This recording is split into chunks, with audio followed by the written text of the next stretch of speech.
सलाम सभी को। आज 7वां दिन है, एक हफ्ता हुआ है हमें यहाँ नमक और पानी पे। थोड़ा थके हुए हैं, मुझे नहीं पता और कितने दिन मैं बोल पाऊँगा, इस वजह से भी। और दूसरा वजह, हमें कल बता रहे थे कि कल और आज में कभी भी हमें यहाँ से ज़बरदस्ती हटाया जा सकता है, क्रैकडाउन की तरह हमें पुलिस यहाँ से हटा देंगे। तो मैं तो यही सोचता हूँ कि एक शांतिपूर्ण प्रदर्शन जिसमें शांति के अलावा और कुछ भी नहीं है, जो कि एक संवैधानिक हक है, वो भी ना दिया जाए तो फिर शायद यही बेहतर है।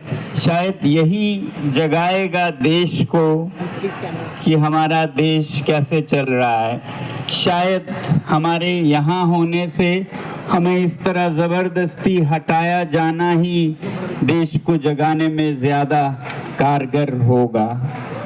मगर मैं उम्मीद करता हूँ कि जो कुछ भी हमारे हक बचे हुए हैं उसका आदर करते हुए हमारी सरकार ऐसा कुछ नहीं करेगी। हम वही कर रहे हैं जो संविधान में हमें अधिकार हैं, उससे ज़्यादा नहीं कर रहे हैं। हम बच्चों की आवाज़ सरकार तक पहुंचा रहे हैं और जो कुछ कमी पेशी रही है उसके लिए जवाबदेही मांग रहे हैं।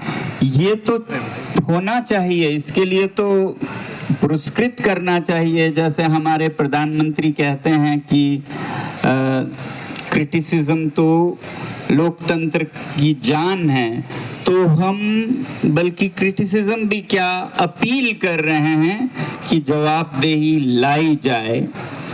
तो मुझे तो इस पे यही शेर याद आता है गालिब का कि जब यहाँ ना बैठने दें जो कि प्रदर्शन की जगह है, जहाँ आवाज़ लोग दे सकते हैं। ये निर्देशित जगह है, दुनिया के हर शहर में ऐसी एक जगह होती है और बाकी हर जगह तो फिर और भी ये दफ़ा वो दफ़ा, ये आर्टिकल, ये रूल्स होंगे जहाँ जाने नहीं देंगे।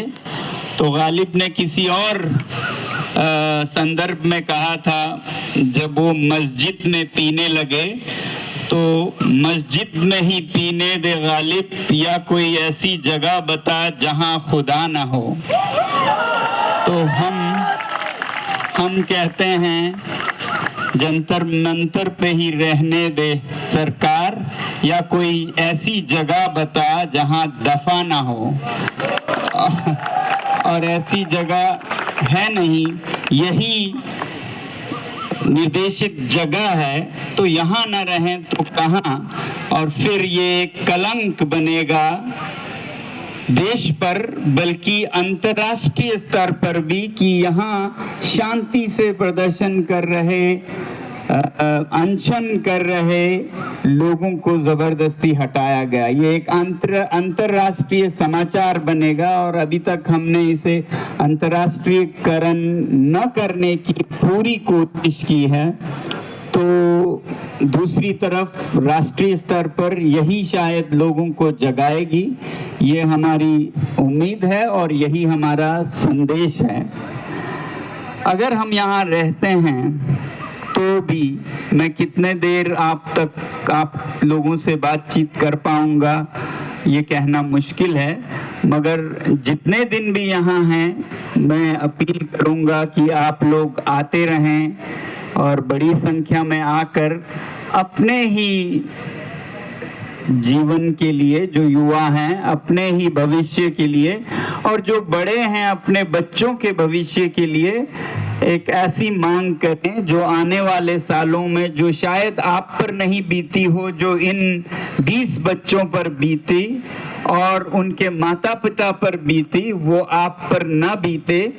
आपके निकट रिश्तेदारों पर ना बीते, इसके लिए हम ये कर रहे हैं। तो मैं चाहूँगा कि बच्चों की सबसे प्रिय तो माएँ होती हैं, तो माएँ ज़रूर आएँ यहाँ। मुझे अपने माँ की याद आती है, वो कितना मेरा ख्याल रखती थी।